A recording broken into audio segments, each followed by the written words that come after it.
जीव विज्ञान की भाग 5 में आपका स्वागत है।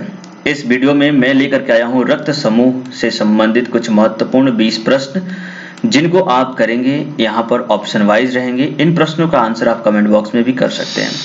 दोस्तों बता दूं कि ये 20 प्रश्न काफ़ी ज़्यादा महत्वपूर्ण है और ब्लड ग्रुप से संबंधित जो प्रश्न बन सकते हैं, जैसे कि आरएच फैक्टर हो गया, या फिर कौन से ब्लड ग्रुप में कौन से एंटीजन पाए जाते हैं, एंटीबॉडी होती है, कौन सा ब्लड ग्रुप होता है जो सर्वदाता या सर्वग्राहता कहलाता है। ऐसे महत्वपूर्ण प्रश्नों को यहाँ पर लिया गया है जो परीक्षाओं में कई बार पूछे जा चुके हैं और आगे आने वाले परीक्षाओं के लिए जो महत्वपूर्ण प्रश्न बन सकते थे, उन प्रश्नों को भी यहाँ पर मैंने शामिल किया है। तो उम्मीद करता हूँ आप इन वीडियोस को पूरे लास्ट तक देखेंगे और अपने ज्ञान को पुष्ट करेंगे।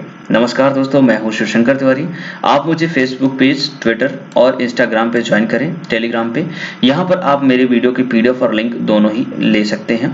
चलिए आगे देखते हैं अगले प्रश्न को। मानव शरीर में लाल रक्त का निर्माण कहाँ होता है? जी बिल्कुल, रेड ब्लड सेल का फॉर्मेशन कहाँ होता है, इसके बारे में आपको आंसर करना है। यानी आरबीसी ह्यूमन बॉडी में कहाँ पर बनती है? क्योंकि देखो, अपने बॉडी में खून जो होता है आरबीसी, वो 120 दिनों का उसका लाइफ होता है पूरा, और 120 दिन बाद ये डेथ कर जाता है। तो कहीं ना कहीं उसका फॉर्मेशन भी होता होगा। तो आपको बता दूं कि आरबीसी का जो फॉर्मेशन होता है वो अस्थि मज्जा में होता है, जो हमारी मेरुरज्जि होती है वहां पर इसका फॉर्मेशन होता है। चलिए आगे प्रश्न है, आरबीसी का उत्पादन इनमें से किसके द्वारा किया जाता है? सेम क्वेश्चन है लेकिन पूछने का तरीका अलग है। मैं कई बार ऐसा करता हूं कि एक प्रश्न को अलग अलग तरीकों से पूछा जा सकता है, तो उस पर कोशिश की जाती है कि उन प्रश्नों को भी शामिल किया जाए ताकि आपको किसी भी तरह का कंफ्यूजन ना हो पेपर्स में। अभी आने वाले जो पेपर है, जैसे कि पीईटी का पेपर होने वाला है, और इसके अलावा एनटीपीसी का रिजल्ट आ चुका है आंसर की, तो सीबीटी 2 भी होगा। तो सीबीटी 2 के लिए भी ये काफ़ी ज़्यादा इंपॉर्टेंट है। साथ में ग्रुप डी का भी होना है। तो अगर इन सभी परीक्षाओं की तैयारी कर रहे हो तो डेफिनेटली आप इन वीडियोस को देखिए, और उम्मीद करता हूँ आप इन वीडियो को देखेंगे तो आपका ज्ञान जरूरी पुस्तक होगा। तो आरबीसी का उत्पादन निम्नलिखित में किसके द्वारा किया जाता है? तो आपको पता होना चाहिए कि ये अस्थि मज्जा में होता है। चलिए आगे प्रश्न है थर्ड, उच्च उन्तांश पर मानव शरीर में आरबीसी के बारे में बताएगा कि अगर आप हाइट पे जाते हैं, ऊंचाई वाली जगहों पे जाते हैं, तो आरबीसी क्या होगा? आकार बढ़ेगा, आकार घटेगा, संख्या बढ़ेगी, संख्या घटेगी? तो आपको पता होना चाहिए कि जैसे आरबीसी का जो काम होता है हमारे बॉडी में, वो क्या होता है कि हमारी जब हम सांस लेते हैं तो ऑक्सीजन सप्लाई को ये हमारे बॉडी के डिफरेंट पार्ट तक लेके जाता है। तो ऐसे में आरबीसी की जो संख्या होगी वो बढ़ जाएगी। ठीक है, आरबीसी की जो संख्या होगी वो बढ़ जाएगी, जिससे क्या होगा कि ज्यादातर ऑक्सीजन को लेकर के जा पाएगा। सफेद रक्त कण का मुख्य कार्य क्या होता है? हमारे बॉडी में एक आरबीसी होता है, एक होता है डब्ल्यूबीसी, व्हाइट ब्लड सेल। ठीक है, व्हाइट ब्लड सेल यानी डब्ल्यूबीसी का काम क्या होता है? तो ये हमारे बॉडी में रोग प्रतिरोधक क्षमता को विकसित करने का काम करता है। इसकी वजह से ही हम सेफ रहते हैं और छोटी मोटी बीमारियों से हमें बच सकते हैं। इसीलिए अभी के टाइम पे जो कोरोना का जो वैक्सीन दिया जा रहा है, उसका काम भी यही है कि जो डब्ल्यूबीसी है वहां पर उसको प्रोटेक्ट, उसको इन्हांस करना और हमारे बॉडी में एंटीबॉडी का क्रिएट करना। तो कुल मिलाकर देखा जाए तो डब्ल्यूबीसी को मजबूत करने का काम किया जाता है कोरोना वैक्सीन में भी, और इस हिसाब से जो हमारे डब्ल्यूबीसी है हमारे को अन्य बीमारियों से बचाने का काम करती है। अगला प्रश्न है, मनुष्य के रक्त में श्वेत रक्त रुधिराणु की कौन सी किस्म अधिक है ना? श्वेत रक्त रुधिराणु यानी कि डब्ल्यूबीसी की कौन सी किस्म सबसे अधिक है? तो वो है न्यूट्रोफिल्स। आप इसे याद रखिएगा। अगला प्रश्न है, जब कोई बाहरी पदार्थ मानव रुधिर प्रणाली की से में प्रविष्ट होता है तो प्रतिक्रिया कौन प्रारंभ करता है? बिल्कुल, तो अगर कोई बाहरी पदार्थ हमारे बॉडी में समा जाएगा तो सबसे पहला जो प्रतिक्रिया प्रभाव करने का काम होता है वो डब्ल्यूबीसी का होता है, क्योंकि इसके पास ये इंफॉर्मेशन होती है कौन सा जो हार्मोन्स, कौन से जो बैक्टीरिया है या वायरस हमारे लिए यूजफुल है, कौन सा हमारे लिए हार्मफुल है, उनका जो डिटेक्शन होता है वो डब्ल्यूबीसी करता है। इस हिसाब से वो सबसे पहले एक्टिव हो जाता है। आगे प्रश्न है, रक्त समूह की खोज करता कौन है ना? रक्त समूह जैसे कि आप देखते हैं ए होता है, बी होता है, इसके बाद सी होता है, सी नहीं होता सॉरी, ए भी होता है। ठीक है, और ब्लड ग्रुप जो होता है वो होता है। ठीक है, ये 4 ब्लड ग्रुप होते हैं। तो इसको किसने बताया था? तो वो लैंड स्टीनर बताया था। आपको करेक्ट आंसर हो जाएगा। चलिए अगला प्रश्न यहाँ पर देख सकते हैं आप कि आरएच फैक्टर का पता किसने लगाया था? देखिए आरएच फैक्टर क्या होता है। तो देखिए आरएच फैक्टर का जो पता है ना, वो लैंड स्टीनर और वियनर ने लगाया था। ये एक ऐसा एंजाइम है जो हमारे ब्लड में भी पाया जाता है, और खासकर उन व्यक्ति में जिनका ब्लड ग्रुप पॉजिटिव होता है। देखिए हमारे ब्लड ग्रुप जो भी है ना, वो पॉजिटिव है या फिर ओ नेगेटिव हो सकता है। ए पॉजिटिव ए नेगेटिव, वैसे ही बी पॉजिटिव बी नेगेटिव, और A B positive A B negative बनता है। तो एक पॉजिटिव होता है, एक नेगेटिव होता है। तो ऐसे में जो भी पॉजिटिव होता है ना, उसके ऊपर आरएच होता है। ठीक है, जो कि एक एक्स्ट्रा फीचर है। ठीक है, तो इस हिसाब से इसको आपको आंसर याद करना। लैंड स्नेरन वियनर ने आरएच फैक्टर की खोज की थी।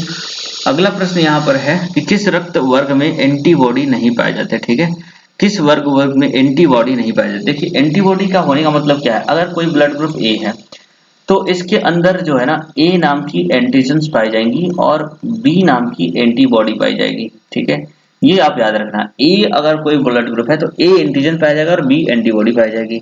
वही बी ब्लड ग्रुप है तो उसमें ए जो होगा वो जो होगा एंटीजन होगा और बी जो होगा वो एंटीबॉडी, सॉरी यहाँ पर बी जो होगा वो एंटीजन होगा और ए जो होगा एंटीबॉडी होगा। तो जो नाम होता है उस तरह का एंटीजन होता है और उसके अपोजिट वाला एंटीबॉडी होता है। वैसे अगर बात करें एवी का, तो एवी में कोई भी एंटीजन यहाँ पर नहीं होगा और एंटीबॉडी ए और बी दोनों होगी।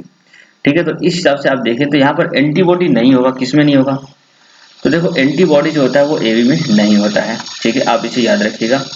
अगला प्रश्न है किस रुधिर वर्ग में दोनों एंटीबॉडी पाई जाती हैं। तो देखिए दोनों एंटीबॉडी किसे पाई जाएगी, ओ में, क्योंकि ओ में एंटीजेंस कोई भी नहीं होता है, लेकिन एंटीबॉडी इसमें ए और बी दोनों होती हैं। इस हिसाब से ऑप्शन नंबर ए जो होगा डी जो होगा आपका करेक्ट आंसर हो जाएगा। आगे प्रश्न है किस रक्त वर्ग में कोई एंटीजन नहीं पाया जाता। जी बिल्कुल उसका अपोजिट है। देखिए एवी में जो एंटीजन होता है वो कोई भी एंटीजन यहाँ पे नहीं पाया जाता है, तो ऑप्शन नंबर सी आपका करेक्ट आंसर हो जाएगा। ठीक है, आगे देखते हैं एंटीजन एक ऐसा पदार्थ है, एंटीजन का काम क्या होता है। देखिए एंटीजन का काम होता है हमारे शरीर की प्रतिरक्षा के निर्माण को बढ़ावा देना। ठीक है, तो प्रतिरक्षा सिस्टम में एंटीजन जो होती है कार्य करती हैं। आगे प्रश्न है एंटीबॉडी का मुख्य कार्य किसके द्वारा होता है। ठीक है, एंटीबॉडी का मुख्य कार्य, कोई भी एंटीबॉडी है उसका काम क्या है हमारे बॉडी में। तो देखिए एंटीबॉडी जो होता है ना हमारे बॉडी में संक्रमण के खिलाफ काम करता है, कोई इन्फेक्शन ना फैल जाए। ठीक है, चलिए आगे देखते हैं। अगला प्रश्न यहाँ पर है आरएच फैक्टर का नाम किसके संबंध से है, किसके द्वारा संबंधित है। तो देखिए आरएच फैक्टर जो है ना वो मंकी से संबंधित है, यानी कि बंदरों से, क्योंकि इनके बॉडी में ही सबसे पहले आरएच के बारे में पता चला था। आगे है आरएच तत्व के अनुसार कौन सी जोड़ी विवाह के लिए उपयुक्त नहीं है। बिल्कुल देखिए विवाह करने का मतलब ये है कि अगर कोई व्यक्ति है जिसका आरएच फैक्टर प्लस है और महिला आरएच नेगेटिव है, तो ऐसे में क्या होगा कि इस पुरुष का ब्लड अगर महिला के अंदर जाता है तो उसके बॉडी में क्लॉटिंग बनने की संभावना हो जाएगी, क्योंकि आरएच पॉजिटिव वाले के पास एक एक्स्ट्रा फीचर है आरएच का, नेगेटिव वाले के पास आरएच नहीं है, तो ब्लड में इस तरीके से डिफरेंशिएशन हो जाएगा। ठीक है, तो इसलिए हमें इन बातों का ध्यान रखना चाहिए, शादी करने से पहले ब्लड ग्रुप जरूर चेक करा लेना चाहिए।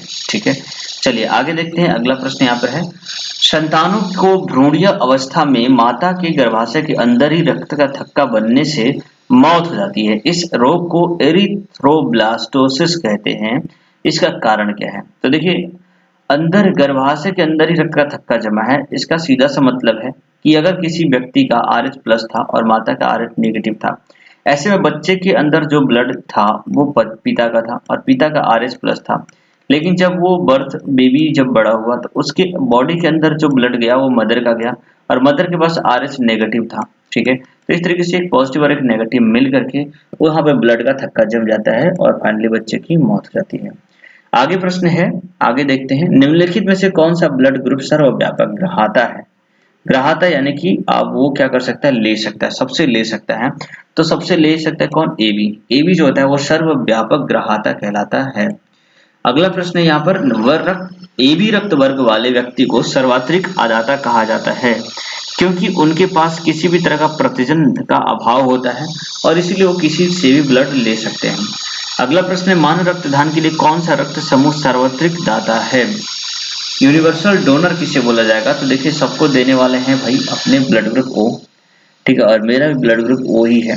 ठीक है, तो चलिए देखते हैं आज के आगे अपने आखिरी प्रश्न को, जिसे पूछा गया कि रक्त समूह ओ वाला व्यक्ति किसी रक्त समूह के व्यक्ति से रक्त ले सकता है। तो भाई जो इसके पास रक्त समूह ओ है ना वो किसी से ले नहीं सकता, वो सिर्फ और सिर्फ ओ से ही ले सकता है और किसी से नहीं।